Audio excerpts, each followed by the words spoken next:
Hi everyone, I'm joined by Chan today. And Chan, where are you joining us from? So I'm joining you from Johannesburg in South Africa, Wow, at and the what? bottom of Africa. I've actually never been to South Africa, so I am not good at geography either. That still sounds great to me.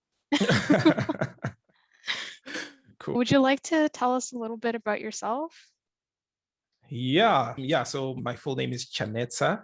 Everyone's been calling me Chan for a very long time.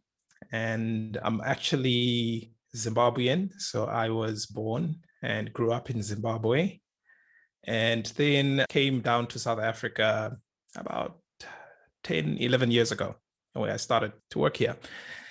And I've been here since.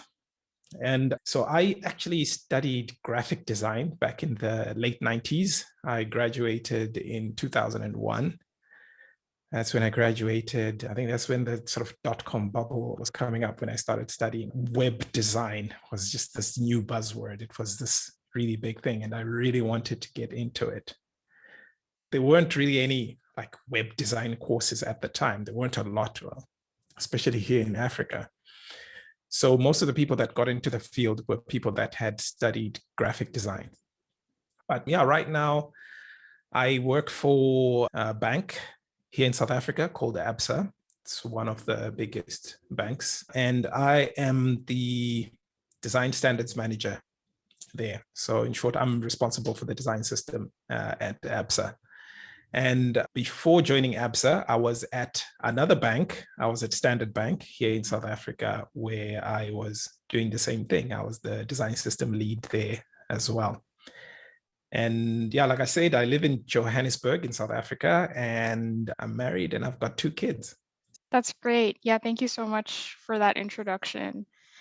I'd like to know more about, as a fresh grad from a graphic design degree, how did you actually land your first design job? I think just after graduating, while still in college, you had to put your portfolio. So third year, you had to start putting together your work portfolio. You had to start building it so that you could actually get a job. And then it was like a really big push to try and get real work and real projects in your portfolio, because a lot of the stuff that we did in your coursework was like very like blue sky theoretical, that sort of thing. And so you needed to have real work in the portfolio. I think that those were some of the first steps, like just looking for work, like offering to redesign people's logos and stuff, just so that you can actually get like some real published work in your portfolio.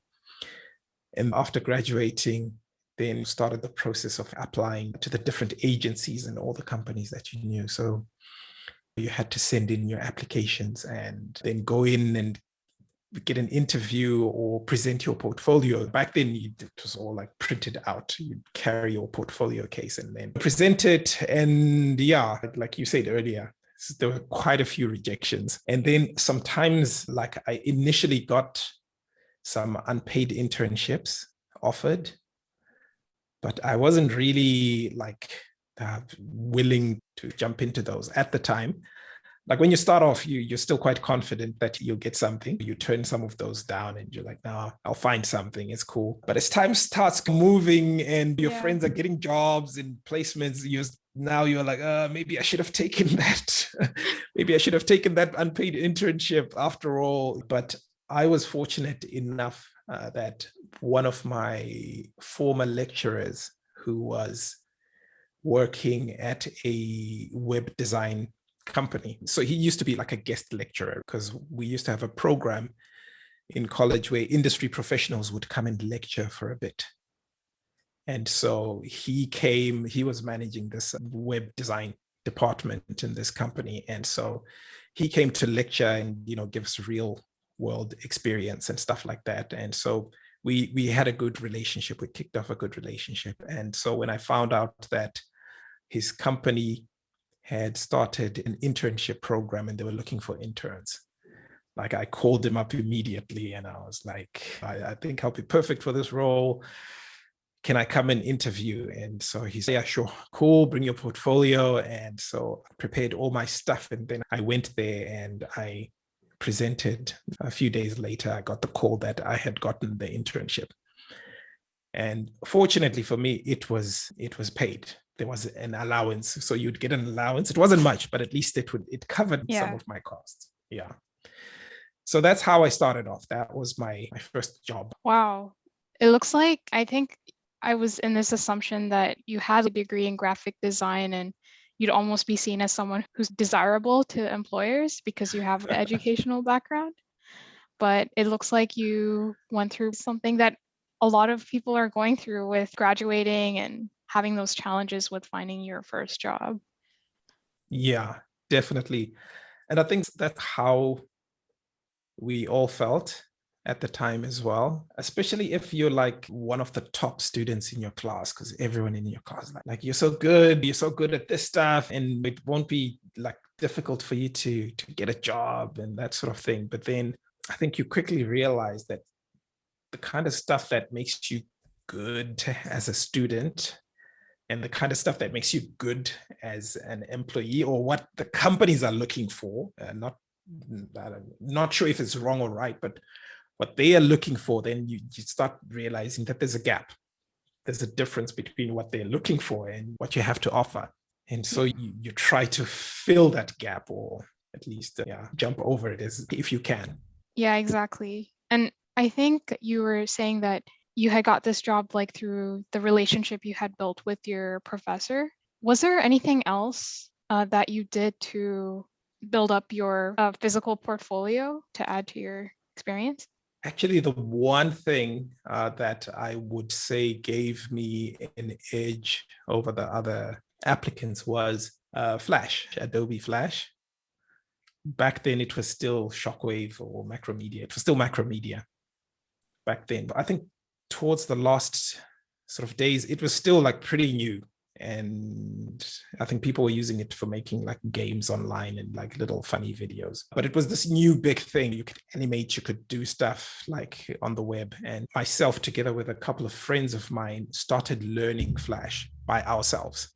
So it was just something that we were interested in. It wasn't like part of the curriculum, but we started learning it and we started like experimenting, doing stuff. You'd look at things out there on the net and look at these cool Flash sites that were out at the time. And we would try to create our own stuff. And I think I was also looking into like 3D animation as well, just on my own, and trying to integrate all the different things that you've learned into bringing it together. So when I finally went for the interview, I remember one of the questions was, there's this new technology called Flash on the web that's taking over. Are you aware of it? And then I was like, yes, I've got stuff I can show you that I've made in Flash. Yeah, I think that definitely gave me a bit of an edge because I had experimented and played around with it and all of that. Since the company wanted to go in that direction, I think they were also like happy to get someone with a bit of experience in that. Wow, that actually played out really well for you with learning that new tool and it being something that employers are starting to look for. If you had to go back to the early like 2000s when you were a fresh grad and looking for a job, is there anything that you would do differently? I think not so much. I think because of the way things ended up like happening, I wouldn't really want to change much. But I think I could have been a lot more intentional with the stuff that I was doing, because like with this Flash stuff that I just spoke about, it wasn't really a plan to say, let me make myself more valuable, let me increase my skills and my knowledge base. And it wasn't really that. It was just like, oh, this thing is so cool. I want to do it. I want to know more about it. That was it. But it turned out well. So yeah, definitely being a bit more intentional about it. Let me try and make a plan for how I'm going to increase my knowledge and actually do it a lot better. But I think things still turned out great for me. I'm okay with that. Yeah, that's a great way to put it. And I think an important takeaway, because in design, it's always an ever-growing field. So you're always having to constantly learn. But I think what you mentioned about intentional learning is really important. Yeah, definitely. And I think it's something that has stuck now. I think once that happened at that time, I saw it and recognized that, okay, cool, this is the thing that worked out well for me. And then I think almost 10 years later or something like that, I was getting sick of my designs not getting translated properly into code. Like I would design something and then the way it turned out in code was just like not great. And after having so many fights, I decided to learn how to do it myself. So I was like, okay, cool, let me learn how to do it myself. And I think that's when, shortly after that, the term front-end dev became like a lot more popular. It became like quite a buzzword at the time as well. So I got into like front-end dev at that time. And just because I wanted my designs to be translated accurately. The next job that I went looking for after that, again, that gave me the edge.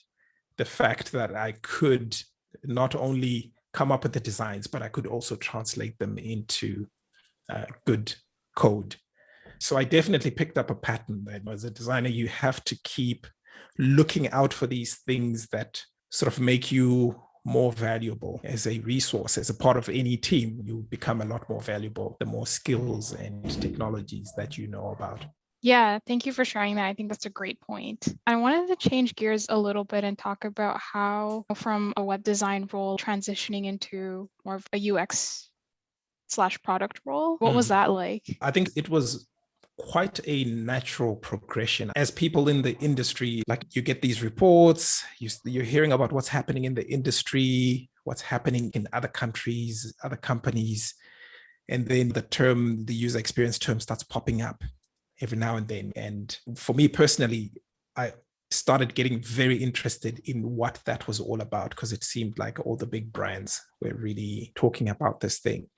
And so it was about doing a lot of research, reading up on it, just starting from there and seeing that. And then after a while, also finding different courses. And I remember at one job that I had joined, the owner of the company read an article and they just came to me and they said, UX is taking over. I want you to teach everyone about UX. And I'm like, I don't even know I don't even know that much about it.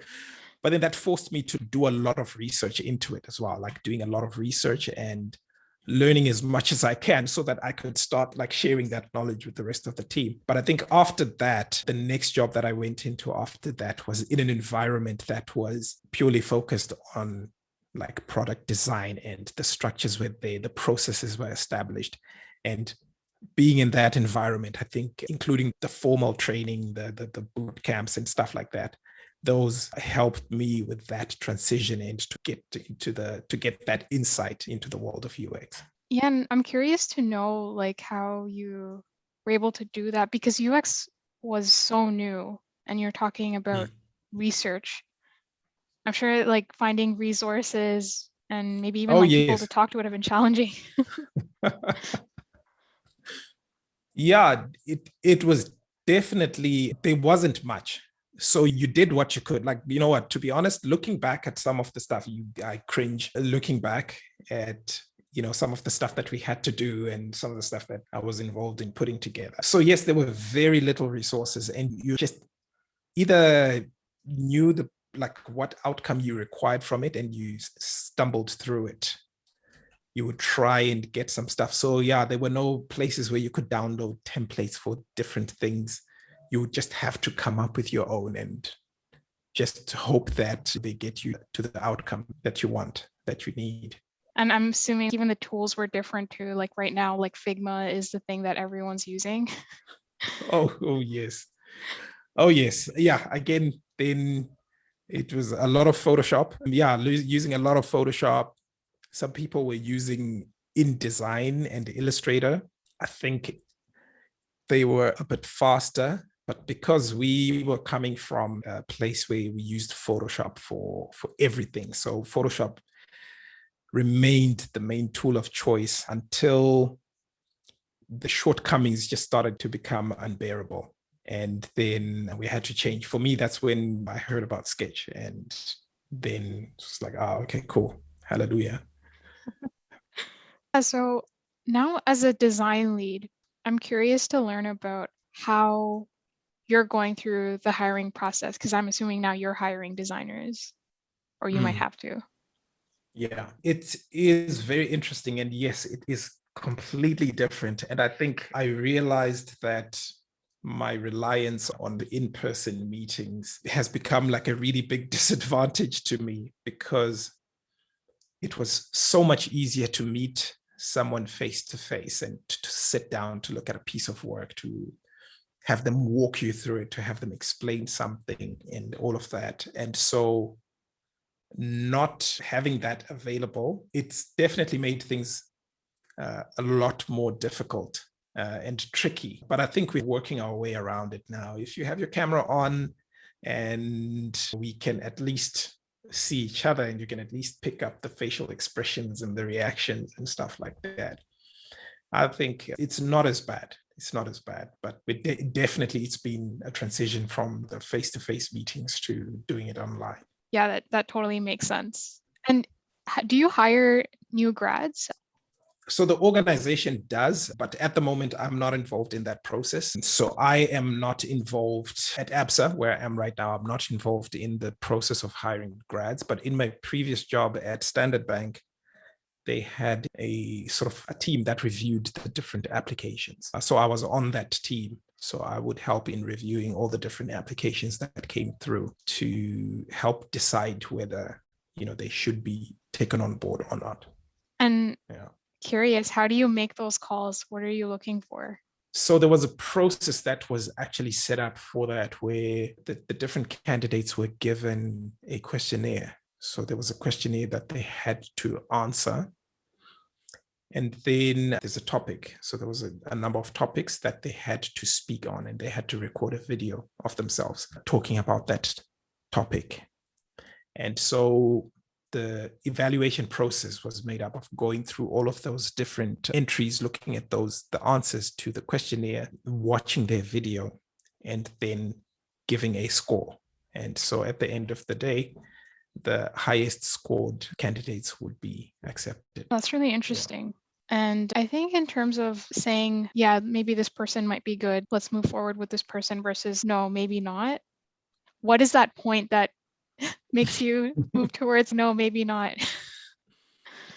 Yeah, so that was always like a tricky one, because also for different people, I think tolerances are very different between individuals.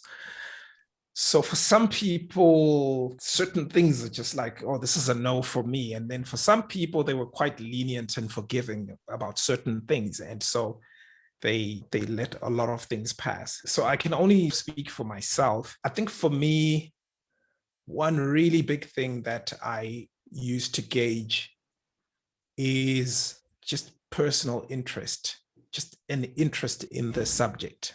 Like, what else have you done that wasn't part of your school course or curriculum that someone was telling you to do? What have you done from your own initiative? Do you have enough interest in the field to actually just go and do your own thing? Just, you know what, let me go try do something. Let me look into something. Let me write something. So for me, that was a big one. If anyone had done anything from their own initiative, for me, that was already a big yes. They need to move on to the next stage. And if people hadn't really, or hadn't even tried to do anything, for me, yeah, there's some doubts there as to whether you are really interested in the field and you really want to be there, or is it maybe just something that your parents or someone forced you into, or you just found yourself there, but you're not really keen?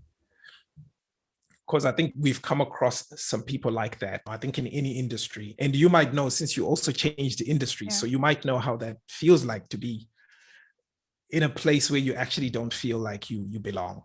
But because you're there already, you might just like, I have to keep going. Yeah. Yeah, exactly. I think if I had to think back, a lot of the things that I do now out of my own personal interest, I wouldn't have done as a biochemist, because I just didn't connect with the field in any way personally. Yeah, exactly. Yeah, so for me, that's it. For me, I think anyone that sort of displays any sort of interest and initiative in the field, I think they should be given a chance. I really like that, and I think that connects really well with how you started off by learning something that you just decided, you know what, I this looks really cool. I'm just going to learn it. Yeah, I don't know if maybe that's a bias, maybe that's a bias, but yeah, I definitely look at that. And I think of all the people, like in my entire like work history, of all the people that I have personally hired that had that in them, I haven't had any regrets for any candidates that have had that initiative. There are absolutely no regrets. And I would say most or all of them are like doing really well and have excelled. That's amazing. And I think a great point to end off on. Before ending off, I'd like to know if you'd have any piece of advice for folks who are new grads who are trying to break into UX. Any piece of advice? I think the one piece of advice that I can give is you learn more by doing stuff than like sitting in a lecture or watching a video or like reading an article or a paper. You learn more by actually doing things, by trying to solve problems on your own. And that knowledge that you have, that experience that you have from trying to solve a problem and actually building something and putting something together, it's invaluable, and it will come useful at some point. And the thing is, engaging in stuff like that is also going to give you a body of work that you can also show and say, okay, cool, this is how I solved this problem. There's this problem that I saw, and this is how I solved it. And these are the challenges that I came up with. My encouragement is just do stuff, make things. I love that. And yeah, thank you. Thank you so much for your time and sharing your learnings. I think there are a lot of great takeaways for folks from this. Cool. It's been a pleasure.